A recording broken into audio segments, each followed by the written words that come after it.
안녕하십니까. 걷는 명품 변호사 조용주 변호사입니다. 좋아요와 구독 부탁드리겠습니다.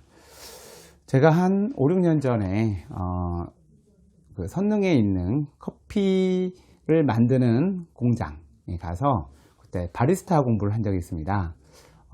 명품 변호사와 바리스타 잘 어울리지 않습니까? 네. 그래서 제가 3개월간 커피를 만드는 공부를 했어요. 그리고 시험도 봤어요. 네.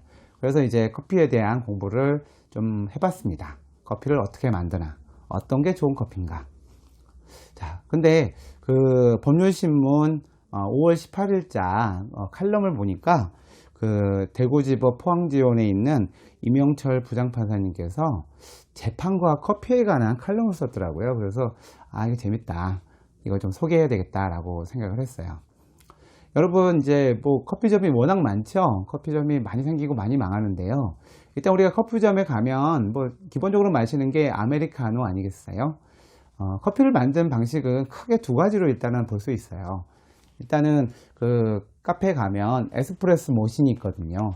에스프레소 머신이 이제 전기를 통해서 이제 증기를 가지고 이제 커피를 만드는데, 일단은 커피 그 이제 로스팅된 커피를 분쇄를 하죠. 가루가 되어 있는 거를 이게 포터필터라고 불리는 이게 중간에 이렇게 커피를 담는 거가 있어요. 그래서 거기다가 커피를 이렇게 촘촘하게 담고 나중에 이제 망치 같은 거로 이렇게 두들겨서 그거를 꽉 채운 다음에 이거를 에스프레소 머신에 딱 넣어요. 넣고 돌린 다음에 버튼을 누르면 고와 고온의 그 증기가 그 커피를 통과하면서 이제 커피가 추출이 되거든요. 그래서 밑에다가 조그만한 에스프레소 잔을 놓으면은 뚝뚝뚝 이제 커피 추출액이 떨어지죠. 그래서 그걸 가지고 바로 마시면 에스프레소, 거기다가 뜨거운 물을 넣으면 아메리카노, 거기다가 저기 뜨거운 물 대신에 우유를 넣으면은 카페라떼, 그 다음에 뭐 저기 시나몬 가루 뿌리면 카푸치노, 뭐 이렇게 이제 뭐 쭉 만들어지거든요. 그래서 3개월 동안 이렇게 만들면서 많이도 마셔봤습니다. 그래서 커피에서 가장 중요한 거는 원두다라는 거를 배웠죠. 본질은 원두다. 근데 그래서 이 에스프레소 방식도 있고요. 그 다음에 이제 또 커피를 추출하는 방식이 이제 그 뭐죠? 핸드 드립. 그래서 기름종이 위에다가 분쇄한 커피를 올려놓고 이렇게 주둥이가 긴 뜨거운 물을 넣은 주전자로 이렇게 돌리면서 원심 안으로 이제 쭉쭉쭉 돌리면 이제 커피가 아래로 쭉쭉쭉 떨어져서 마시는 이제 핸드드립 커피가 있죠.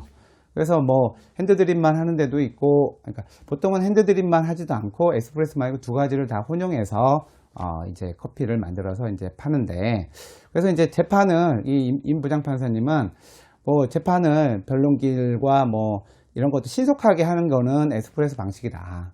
그 다음에 신중하게 당사자에게 다 들어주고 증거 신청한 거 다 받아주고 종합적으로 해서 나중에 숙성이 된 다음에 결론을 내는 거는 이제 핸드드립 방식이다. 그렇게 얘기를 하시면서 또 이제 제3의 방식도 하나 얘기하세요.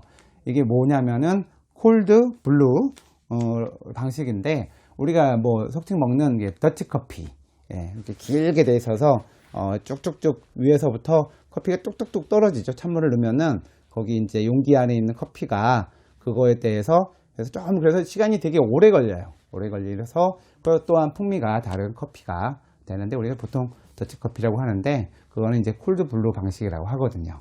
뭐 그거는 어떤 재판하고 비유했냐면 우리 가까운 친척, 가족, 이웃, 뭐 오래된 관계를 맺은 사람들, 이 사람들은 이제 재판을 하게 되면은 사실은 감정이 더 앞서거든요. 그렇기 때문에 재판을 너무 빨리 하면 이 감정적인 거를 해결을 못 해줘요. 그러니까 재판을 천천히 하면서 이분들이 컴다운 되게 시기를 기다려서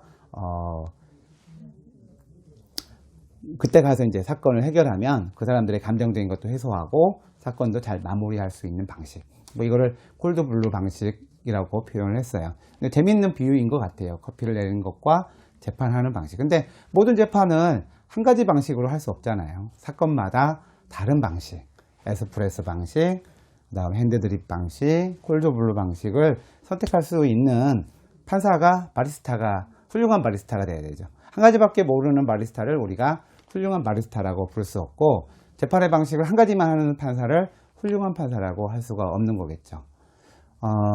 멋진 커피를 만드는 사람은 아름답습니다. 훌륭한 판결을 하는 사람은 멋있습니다. 아주 다른 직업이지만 이렇게 일을 하는 거로 우리 판사와 바리스타를 비교할 수가 있습니다. 모든 사건들을 똑같은 방식으로 할 수 없겠죠. 그리고 커피도 여러 가지 방식으로 하면 그 맛도 다르고 또 즐기는 거에 따라서 다르게도 할 수가 있는 것이거든요. 여러분도 이 칼럼 한번 읽어보세요. 커피 한 잔 드시면서요. 꼭이요.